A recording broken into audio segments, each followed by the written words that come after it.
अस्सलाम वालेकुम। मैं हूं आपका हर्बलिस्ट मोहम्मद उमर। आज मैं आपको शकीका के बारे में बहुत अच्छा टिप बताऊंगा जिसको करने से आपको बहुत ज़्यादा रिलीफ मिलेगा।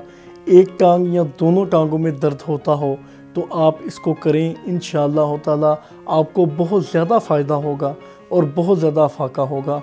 जो लोग दर्दकुश अद्वियात लेते हैं, इसके लिए पेन किलर्स लेते हैं और उनको रिलीफ नहीं मिलता, इस टिप के साथ फौरी तौर पर उनको रिलीफ मिलेगा। करना आपने इस तरह है कि आपने पाँव के बल बैठना है और दोनों मुट्ठियों को अपनी नीज़ के पिछले हिस्से के अंदर रखना है और अपना वज़न उसके ऊपर डालना है पाँव के बल। तो इंशाअल्लाह ताला ये अमल आपने 3 मिनट करना है, आपको फौरी तौर पर रिलीफ मिल जाएगा, पेन नहीं होगी। ख़ासकर जिन लोगों को L4 और L5 में गैप आ गया है वो इसको ज़रूर करें और इंशाअल्लाह ताला उनको बहुत ज़्यादा रिलीफ मिलेगा। इसी के साथ मुझे इजाज़त दीजिए। अल्लाह हाफ़िज़।